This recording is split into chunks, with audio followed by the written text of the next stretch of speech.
اعوذ باللہ من الشیطان الرجیم بسم اللہ الرحمن الرحیم قالوا انا للہ و انا الیہ راجعون۔ السلام علیکم۔ پروگرام سعید الشہور میں میں ہوں آپ کا میزبان سلمان حسن۔ آج کا پروگرام خصوصی پروگرام ہے اور جس حوالے سے یہ پروگرام پیش کیا جا رہا ہے وہ ہے شہادت امیر المومنین حضرت علی ابن ابی طالب علیہ السلام۔ اس وقت ہم موجود ہیں سرزمین نجف پہ، اور کئی روایتوں میں ہے یہ وہ سرزمین ہے کہ جو کبھی بھی غیر اللہ کی عبادت میں شامل نہیں ہوئی۔ اسی سرزمین میں اس وقت جس مقام پر ہم کھڑے ہیں، جو بالکل سامنے آپ مقام دیکھ رہے ہیں، وہ ہے حرم امیر المومنین حضرت علی ابن ابی طالب علیہ السلام۔ اور سب سے پہلے میں اس حرم کی پاک اور طاہر جو ہیں وہ ہوائیں جو یہاں پر جس میں ہم سانس لے رہے ہیں اس وقت، انہی ہواؤں کے توسط سے اپنا سلام بھی دربار امیر علیہ السلام میں پہنچاتا ہوں، اور اہل لاہور کا سلام بھی دربار امیر مولا کائنات حضرت علی ابن ابی طالب علیہ السلام میں پیش کرتے ہیں۔ آج کا موضوع جو ہم نے رکھا ہے وہ مولا کائنات حضرت علی ابن ابی طالب علیہ السلام کے آخری الفاظ ہیں جو کہ انہوں نے سجدے میں ادا کیے، اور وہ ہے فزت ورب الکعبہ۔ میرے ساتھ اس موضوع میں ہمیشہ کی طرح شریک گفتگو ہیں ریسرچ اسکالر عمران عباس مظاہری صاحب۔ السلام علیکم مظاہری صاحب، کیسے ہیں؟ علیکم السلام ورحمۃ اللہ وبرکاتہ۔ ویسے آپ موضوع سے آگاہ ہیں تو سب سے پہلے سوال ہے میرا کہ مولا کائنات کے اس جملے کا مطلب اور مفہوم کیا ہے؟ اعوذ باللہ من الشیطان الرجیم بسم اللہ الرحمن الرحیم ومن یطع اللہ ورسولہ فقد فاز فوزا عظیما۔ مسلمان، یہ جملہ اپنی ذات کے اندر معانی و مفاہیم کی ایک کائنات ہے، اور یہ جملہ وہ ہے کہ جو عکاس ہے کردار و گفتار و افکار و حرکات و سکنات امیر المومنین کا۔ واہ، یہ کہوں تو بیجا نہیں ہوگا کہ یہ عظیم جملہ یہ تفسیر قرآن ناطق ہے۔ ذات امیر المومنین علیہ السلام کی ہر حوالے سے، ہر زاویے سے اگر آپ مطالعہ کریں تو اس جملے کے اندر ہر زاویے سے امیر المومنین کی ذات چھلک رہی ہے اور جھلک رہی ہے۔ امیر المومنین علی ابن ابی طالب علیہ السلام نے 40 ہجری کا رمضان، 19 رمضان کی مقدس سحر حالت سجدہ میں تھے کہ جب ابن ملجم ملعون نے علی ابن ابی طالب کے سر اقدس پر تلوار کا وار کیا، تو علی علیہ السلام نے یہ جملہ ارشاد فرمایا، فزت ورب الکعبہ، کعبہ کے رب کی قسم میں کامیاب ہوں۔ یہ جملہ عدل پروردگار کا بھی عکاس ہے۔ ماشاءاللہ۔ آگے چل کے میں عرض کروں گا کہ یہ جملہ عدل پروردگار کا عکاس کیسے ہے۔ بہر طور علی ابن ابی طالب نے یہ ارشاد فرمایا، فزت ورب الکعبہ، کعبہ کے رب کی قسم میں کامیاب ہوں۔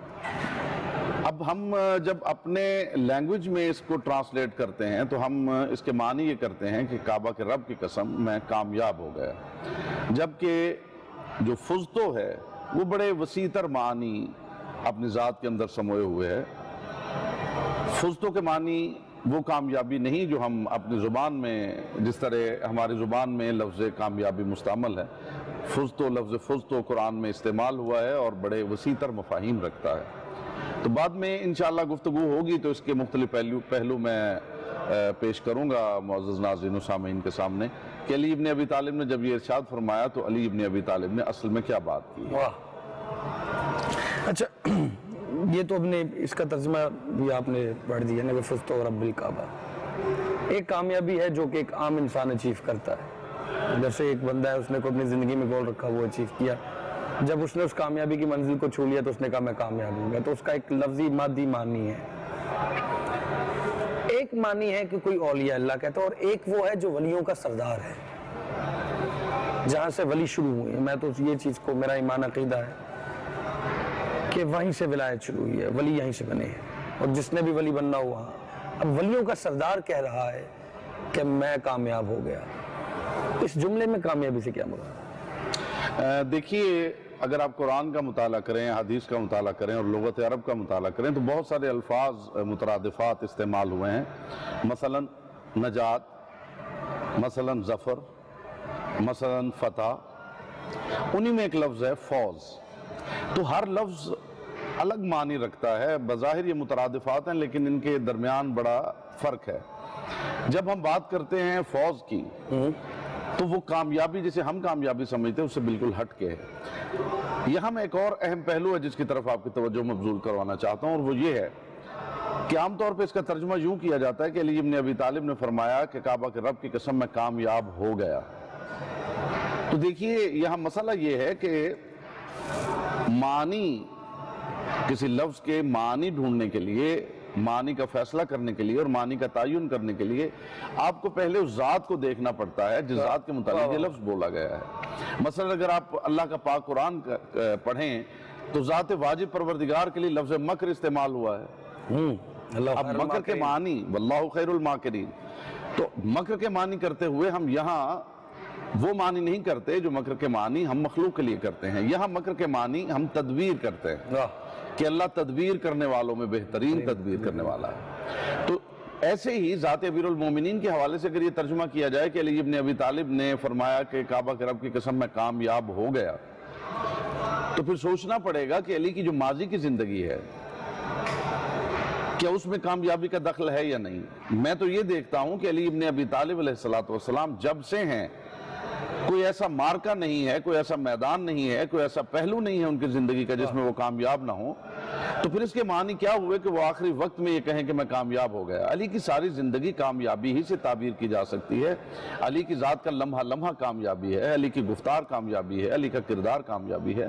اور ایک اور میں بات عرض کروں کہ جب لاحقہ دیکھا جاتا ہے تو اس کے معنی کے تعین کے لیے سابقہ دیکھا جاتا ہے۔ مثلا میں تعلیم میں کامیاب ہوا، میں کسی کی خدمت کرنے میں کامیاب ہوا، میں اپنا مفہوم پہنچانے میں کامیاب ہوا، میں اس حوالے سے اس موضوع پہ گفتگو کرنے میں کامیاب ہوا۔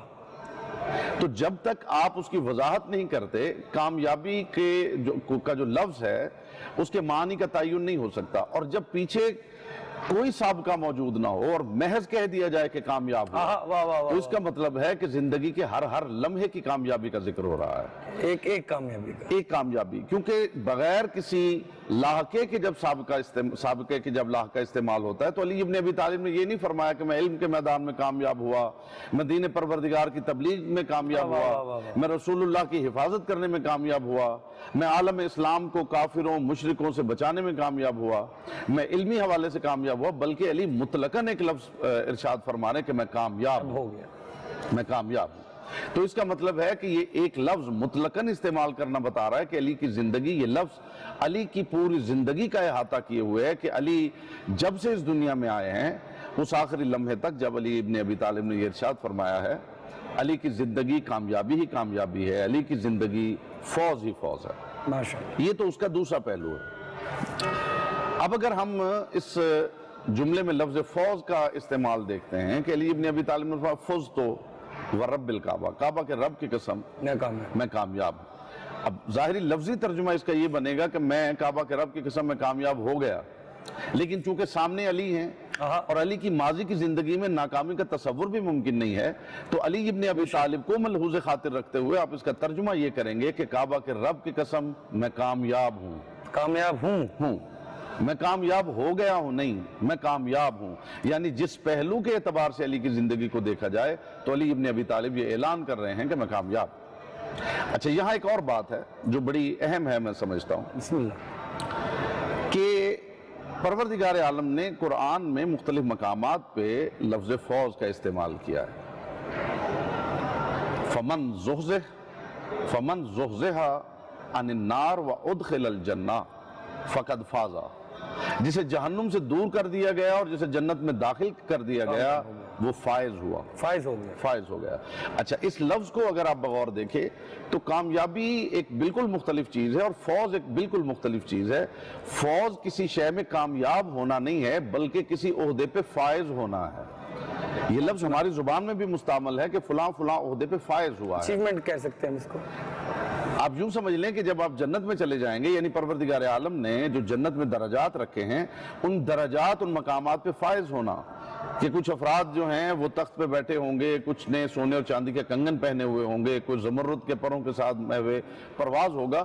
تو یہ مختلف عہدے ہیں جنت میں جن پہ فائز ہوتے ہیں جنتی. علی ابن ابی طالب علیہ السلام جو ہیں وہ صرف کامیابی کی بات نہیں کر رہے بلکہ فائز ہونے کی بات کر رہے ہیں. یعنی پروردگار نے مخلوق میں محمد مصطفیٰ صلی اللہ علیہ وآلہ وسلم کی نبوت کے علاوہ کوئی ایسا عہدہ نہیں ہے جو پروردگار عالم نے بندگان خدا کے لیے رکھا ہو اور علی اس پہ فائز نہ ہو. واہ واہ واہ واہ واہ واہ، صرف نبوت ہے سرکار. جی. واہ واہ. تو علی ابن ابی طالب کا یہ ایک لفظ، مزید ہم بات کریں گے تو اس کے مختلف پہلوؤں کو میں عرض کروں گا. یہاں ایک اور بات میں عرض کروں سلمان. علی ابن ابی طالب حالت سجدہ میں ہیں. جی. ذرا اس جملے کی اوتھینٹسٹی جو ہے اس کو آپ غور سے دیکھیے کہ سب سے پہلے مسجد ہے، مسجد میں محراب ہے.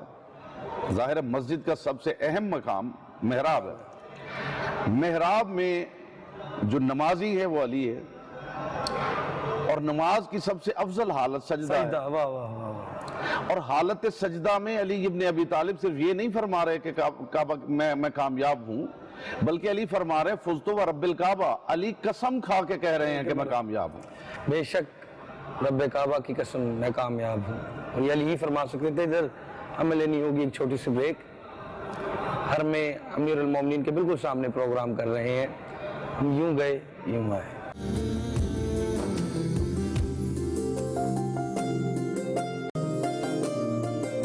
ویلکم بیک ناظرین و سامعین. پروگرام سعید الشعور میں میں ہوں آپ کا میزبان سلمان حسن. بات کر رہے تھے آج کے موضوع پر فزت ورب الکعبہ، اور اس ٹائم موجود ہیں ہم سرزمین نجف پہ ہر میں امیر المومنین کے بالکل سامنے. آج کا ایک خصوصی پروگرام جو ہے وہ آپ کے سامنے پیش کیا جا رہا ہے. اچھا مظاہر صاحب، فرما رہے تھے آپ کہ جی، بہترین حالت سجدہ. بہترین حالت سجدہ ہے. یعنی مسجد اور مسجد میں محراب اور محراب میں علی اور علی حالت سجدہ میں. یعنی آپ یہ دیکھیے کہ یہ چاروں چیزیں جو ہیں وہ اس جملے میں کیسا کمال پیدا کر رہی ہیں.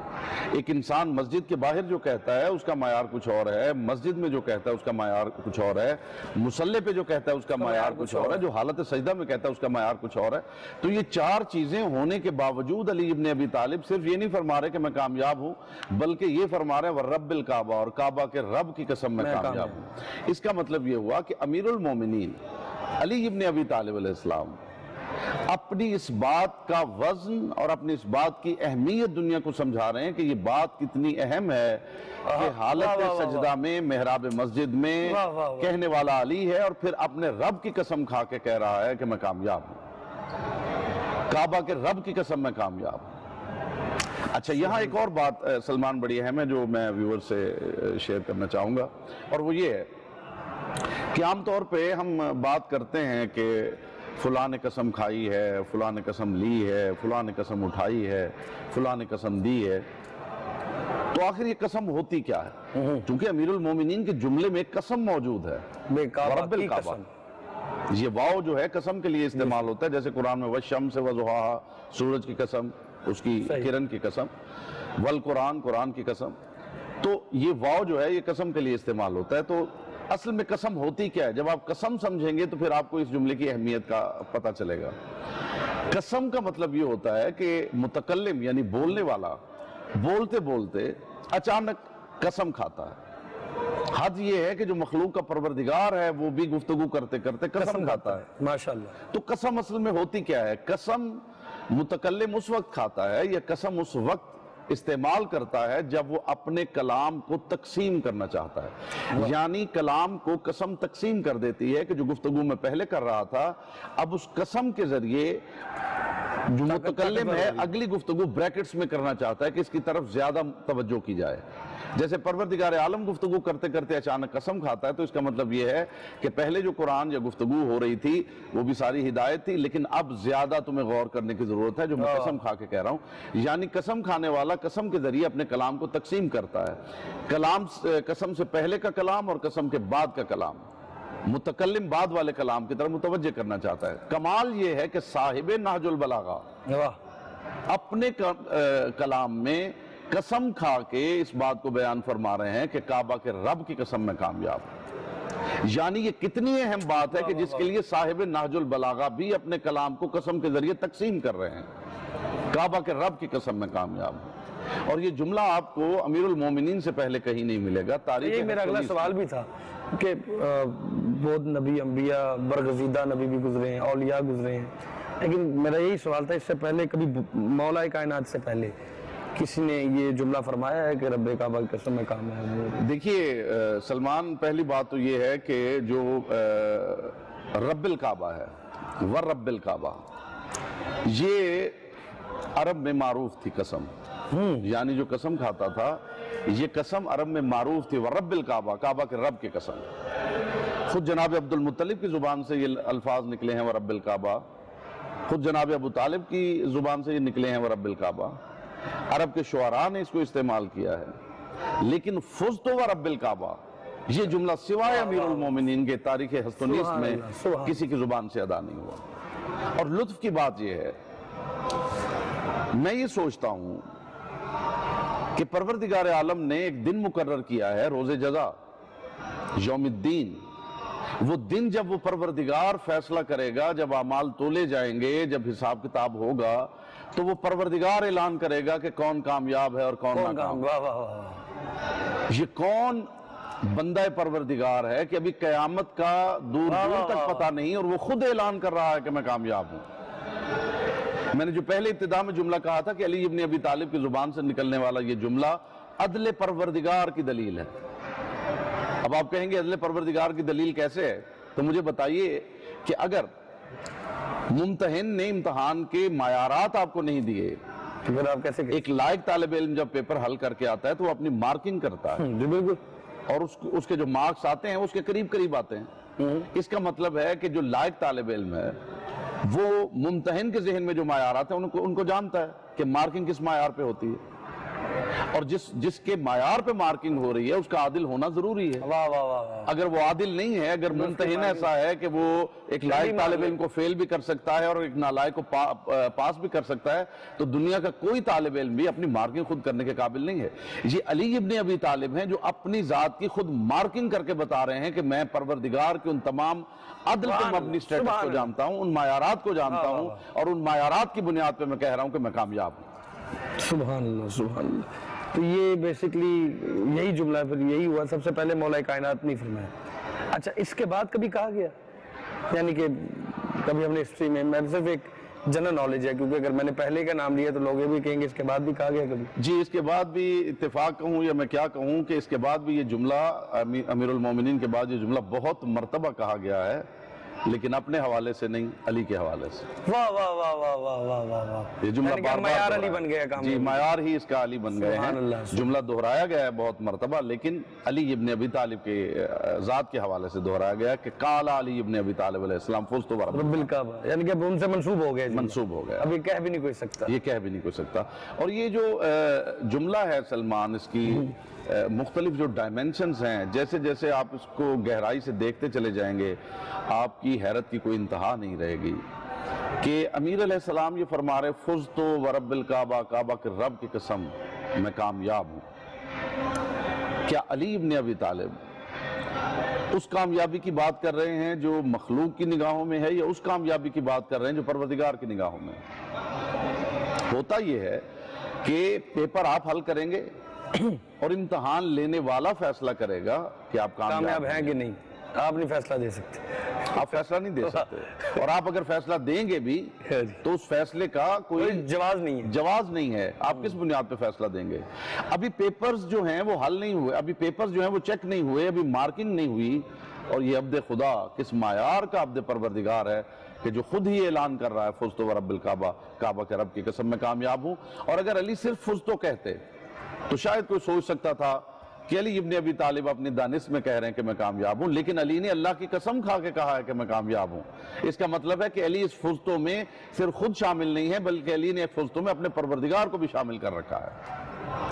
یعنی جو معیار، جس معیار پہ میں بول رہا ہوں، یہ وہی معیار ہے جو میرے پروردگار کا معیار ہے. اچھا، جب بھی ہم نے اسٹوڈنٹس کی بات کرتے ہیں، شاگردوں کی، جو جتنا شاگرد اچھا ہوتا ہے اور کلاس میں اچھا ہوتا ہے، تو وہ ٹیچرز کی بھی سینس کو اور اس کو پتہ ہوتا ہے بیسیکلی کہ جو میں کہنے جا رہا ہوں وہ میرے جو استاذ ہے اس کو کس حد تک اچھا لگے گا.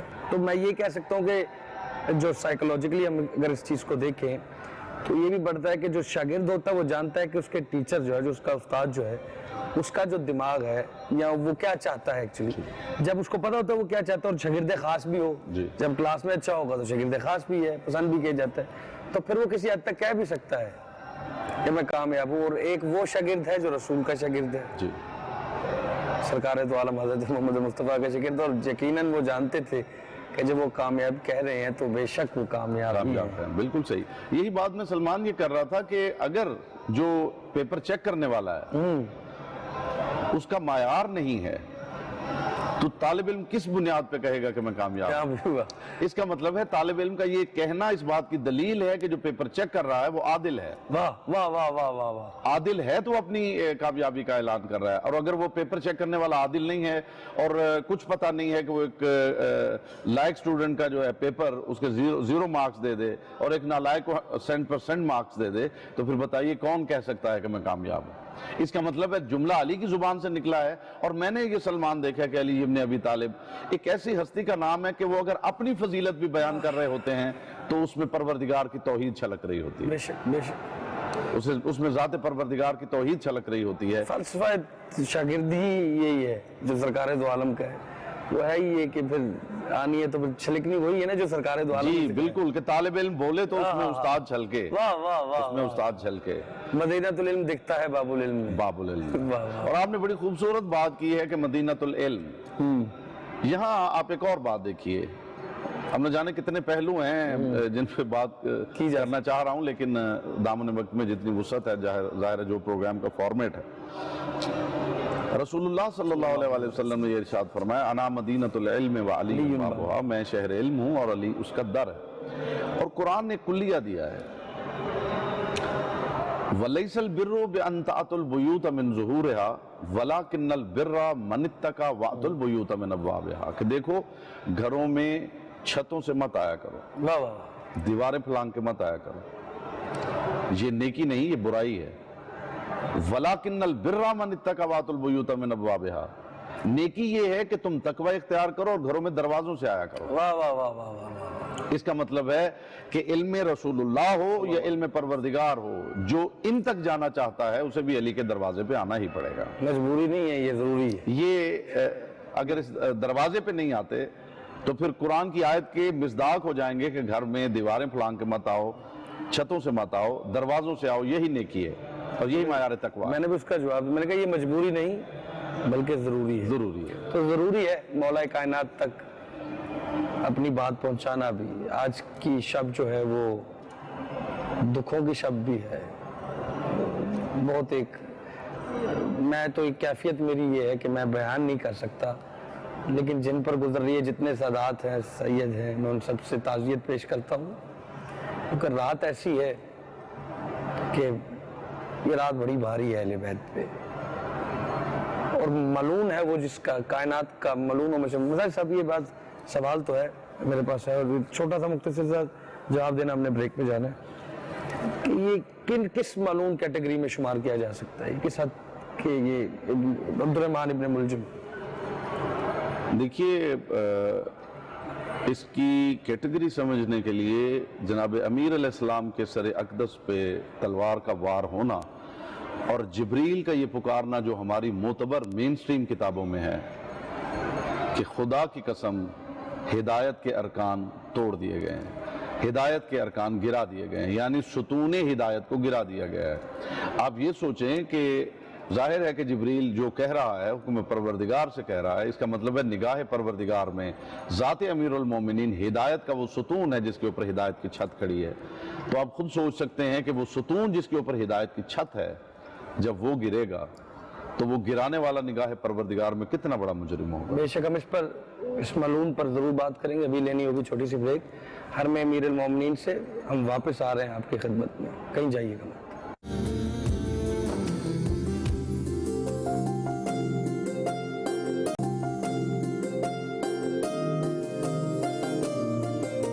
السلام علیکم، بہت شکریہ آپ نے ہمارا انتظار کیا۔ ہم بات کر رہے ہیں آج فزت ورب الکعبہ پہ شہادت امیر المومنین علیہ السلام پر ہمارا یہ خصوصی پروگرام ہے، اور بات کر رہے تھے وہ ملعون کتنا بڑا ملعون ہوگا جس نے باب العلم کے سر پہ ہے جو ضربت لگائی۔ دکھ کی تو گھڑی ہے مزاری صاحب، تمام اہل اسلام کے لیے دکھ کی گھڑی ہے۔ ہم نے شاید ہمارے اسلامک جو کلچر ہے اتنا رچ ہے، آپ بھی جانتے ہیں، مجھ سے خصوصی بات ہے، میں تو طالب علم کی بھی کیٹیگری سے بہت پیچھے ہوں، آپ نے تو خوب لکھا بھی ہے، پڑھا بھی ہے، لکھی بھی ہیں کتابیں اس پہ۔ تو جتنا رچ کلچر ہے اتنا ہم مسلمانوں نے اس سے استفادہ نہیں لیا، اور جتنی رچ اس کی ہسٹری ہے، جتنا رچ نالج ہے، اور ہم نے ہمیشہ ان ستونوں کو گرایا جو ہمیں علم دیتے تھے۔ اس پہ ذرا روشنی ڈالیے۔ یہ بات بالکل درست ہے، اور تاریخ کا کڑوا گھونٹ ہے جو بھرنا پڑتا ہے، اور یہ سیاہ ورق ہے جو الٹنا پڑتا ہے۔ آپ یہ دیکھیے کہ یہی مسجد کوفہ موجود ہے، اور وہ ممبر، اسی ممبر پہ بیٹھ کے امیر المومنین یہ کہتے رہے ہیں، سلونی قبل ان تفقدونی، سوال کرو اس سے پہلے کہ تم علی کو کھو دو۔ لیکن قسم پرسی کی حالت یہ ہے کہ کسی نے علی ابن ابی طالب سے ایسا سوال نہیں پوچھا۔ اب مجھے بتائیے کہ ایک شاگرد جب استاد سے اس معیار کا سوال ہی نہ پوچھے تو وہ کتنا کڑتا ہوگا۔ علی ابن ابی طالب رات کی تنہائی میں صحرا میں نکل جایا کرتے تھے، اور گڑھا کھود کر اس گڑھے میں اپنا منہ ڈال کے کہا کرتے تھے کہ علی کتنا تنہا ہے، علی وہ ذات ہے کہ جو لاکھوں کے ہجوم میں تنہا ہے، علی وہ ذات ہے کہ جو اپنے ارد گرد موجود لوگوں میں اکیلا ہے۔ اس کی وجہ یہ ہے کہ علی ابن ابی طالب کا معیار ایسا ہے کہ اس معیار تک نہ کوئی پہنچا ہے، اور نہ اس کو سمجھنے کی کوشش ہی کی گئی ہے۔ جتنا بھی سمجھ میں آتا کسی نے کوشش بھی نہیں کی۔ علی ابن ابی طالب پکارتے چلے گئے، مجھ سے سوال کرو، مجھ سے سوال کرو۔ کبھی فرمایا سلونی قبل ان تفقدونی، اس سے پہلے کہ تم مجھے کھو دو۔ کبھی فرمایا سلونی انی بطرق السماوات اعلم منکم بطرق الارض، مجھ سے سوال کرو، اتنے تم زمین کے راستے نہیں جانتے جتنے میں آسمانوں کو جانتا ہوں۔ کبھی علی ابن ابی طالب نے یہ فرمایا سلونی عن کتاب اللہ، مجھے اللہ کی پاک قرآن کے بارے میں سوال کرو۔ کبھی علی ابن ابی طالب نے فرمایا سلونی اما بین الرفتین، یعنی پھر علی ابن ابی طالب نے یہ بھی ارشاد فرمایا سلونی اما شئتم، جو جی میں آئے علی سے پوچھو۔ اسے کہتے ہیں باب مدینۃ العلم ہونا۔ اور یہ جو 19 رمضان کی رات ہے، 19 رمضان کی رات علی ابن ابی طالب کا اپنے گھر سے برآمد ہونا، ذرا ہسٹری میں اسے پڑھیے تو آپ کو حیرت ہوگی جو واقعات تاریخ نے لکھے ہیں، کہ علی ابن ابی طالب بار بار اپنے حجرے سے برآمد ہوتے ہیں۔ امامہ علی نے اتار کے اپنی کمر سے باندھ رکھا ہے، اور بار بار آسمان کی طرف دیکھ کے کہتے ہیں کہ رات تو اتنی طویل کیوں ہو گئی ہے؟ یہ وہ رات ہے جس کی خبر مجھے میرے رسول نے دی تھی، جب ایک ظالم ایک شقی میرے سر پہ تلوار کا وار کرے گا۔ اور پھر علی ابن ابی طالب نے کچھ ایسے کام کیے ہیں جو پڑھنے کے بعد بندہ سوچنے پر مجبور ہو جاتا ہے کہ آخر یہ ممکن کیسے ہوا کہ علی گھر سے نکلنے لگتے ہیں اور گھر کی پالی ہوئی مرغابیاں علی کا دامن چونچوں میں پکڑ لیتی ہیں، اور علی ابن ابی طالب اپنے بیٹوں کو وصیت جو علی ابن ابی طالب نے کی ہے کہ ان مرغابیوں کو اگر دانہ کھلا سکو تو کھلانا، اور اگر تمہارے پاس دانہ موجود نہ ہو تو انہیں آزاد کر دینا۔ اسے کہتے ہیں علی، یعنی یہ وہ ذات ہے علی ابن ابی طالب کی ذات جو پہلو میں اس وقت عرض کرنا چاہتا ہوں کہ مرغابیوں سے دامن چھڑواتے ہیں، گھر میں اپنے بیٹوں کو حکمن کہہ کے جاتے ہیں کہ مسجد میں کوئی میرے ساتھ نہیں آئے گا، سب کو بتا کے گفتگو کر کے علی گھر سے برآمد ہوتے ہیں۔ اور تاریخ میں یہ بھی لکھا ہوا ہے کہ جب علی ابن ابی طالب دروازے سے نکلے ہیں تو دروازے کا حلقہ، یعنی جسے ہم کنڈی کہتے ہیں، وہ علی کے ابا کے ساتھ لپٹ گیا ہے، اور علی ابن ابی طالب اسے اپنی آباد چھڑوا رہے ہیں اور اس کی طرف دیکھ کے کہہ رہے ہیں دنیا تو مجھے روک نہیں سکتی. ساسا بن سوہان علی ابن ابی طالب کے عظیم دوست وہ دیکھتے ہیں اور دیکھ کے کہتے ہیں کہ یا علی دیکھیے آپ کی ریش مبارک میں کتنی چاندی اتر آئی ہے, اگر آپ مجھے اجازت دیں تو میں آپ کے لیے بازار سے خضاب لے آؤں. تو علی ابن ابی طالب نے ایک جملہ ارشاد فرمایا. علی نے فرمایا ساسا جو خضاب علی پہلے کرتا تھا اس کا رنگ بہت جلدی اتر جاتا تھا, آج علی ایسا خضاب کرنے جائے گا جس کا رنگ قیامت تک نہیں اترے گا. علی ابن ابی طالب کی یہ ساری گفتگو علی ابن ابی طالب کا گھر سے نکلنا بتا رہا ہے کہ علی ابن ابی طالب جانتے ہیں کہ مسجد میں کیا ہونے والا ہے. پھر ابن ملجم کو ملعون کو جگانا کہ جیسے تو سو رہا ہے ایسے شیطان سوتا ہے, اسے جگانا, یہ ساری چیزیں یہ بتاتی ہیں کہ معیار علم علی ابن ابی طالب کیا ہے. علی ابن ابی طالب جب اپنے حجرے سے برآمد ہوتے ہیں, علی ابن ابی طالب کا دستور تھا, عادت تھی علی کی کہ علی نافلہ نماز گھر پڑھتے تھے, واجب نماز جا کے مسجد میں ادا کرتے تھے. عبیرہ مخزومی جو علی ابن ابی طالب کا مؤذن, جب اس نے اذان کہی ہے, علی ابن ابی طالب کے گھر میں ایک عجیب کیفیت تھی. یقیناً آپ نے بھی زیارت کی ہے, میں بھی زیارت کر کے آیا ہوں علی ابن ابی طالب کے اس مقدس گھر کی جہاں سے علی مسجد کوفہ کی طرف جو ہے وہ گئے. ذرا سلمان آپ اس بات کو دیکھیے, اور میں یہ سمجھتا ہوں کہ یہ وہ باتیں ہیں جو دنیا کے سامنے رکھنے کی ضرورت ہے. زیادہ کوئی کتابیں پڑھنے کا اگر کسی کے پاس وقت نہیں ہے, ایک بات مجھے دنیا کے اندر کہیں سے مثال کوئی لا کے دکھائے کہ قاتل جس نے ضرب ماری ہے, جس نے تلوار کا وار کیا ہے, وہ وار کرنے کے بعد دوڑتا ہے اور کوفہ کے لوگ اسے پکڑ کے علی کے پاس لے آتے ہیں. کوئی اسے مارنا چاہتا ہے, کوئی اسے آگ میں جلانا چاہتا ہے, کوئی اسے چھت سے گرانا چاہتا ہے, اور علی ابن ابی طالب زخمی ہے اور علی ابن ابی طالب اسے دیکھ کے کہہ رہے ہیں کہ اس کے ہونٹ خشک ہیں, اسے پانی پلایا جائے, اسے مجروب پیش کیا جائے. ہونٹ خشک ہیں. علی ابن ابی طالب مسجد میں جاتے ہیں اور ابن ملجم ملعون الٹا سویا ہوا ہے, اور علی ابن ابی طالب فرماتے ہیں کہ اٹھو, شیطان کی طرح مت سو. اس کا مطلب علی ابن ابی طالب جانتے ہیں کہ آگے کیا ہونے والا ہے, یہ کس مقصد کے لیے آیا ہے. اور یہاں علی ابن ابی طالب کا یہ جو جملہ ہے اس کا ایک اور پہلو یہاں ہوتا ہے کہ دیکھیے شہید ہونے کے لیے جو شخص شہید ہوتا ہے, میدان جنگ میں جاتا ہے, شہید ہونا کسی کے اختیار میں نہیں ہے, شہادت کسی کے اختیار میں نہیں ہے. میدان میں وہ جاتا ہے مارنے کے لیے, اگر دشمن مارے تو شہید ہے, یعنی ارادہ بھی مخالف کا ہے, دشمن کا ہے, عمل بھی دشمن کا ہے. لیکن علی ابن ابی طالب پورے وثوق سے کہہ رہے ہیں کہ میں کامیاب ہوں. یعنی علی ابن ابی طالب وہ تمام تر اخبارات دے رہے ہیں کہ جو واقعات, حادثات ابھی علی کی زندگی میں پیش نہیں آئے. گھر سے نکلتے ہیں, مؤذن اذان کہہ رہا ہے اور علی ابن ابی طالب جو ہیں وہ مسجد میں پہنچے ہیں اور مصلی نماز پہ ہیں.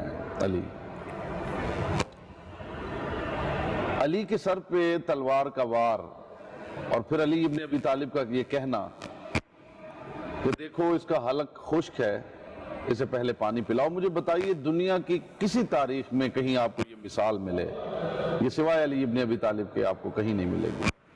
پھر دوسری مثال علی ابن ابی طالب کی کہ 19 کی رات علی کو ضرب لگتی ہے, 21 کو شہادت ہوتی ہے, اور 20 کی جو رات ہے علی ابن ابی طالب کے سر پہ تاریخ نے لکھا ہے کہ زرد رنگ کی پٹی بندھی ہوئی تھی.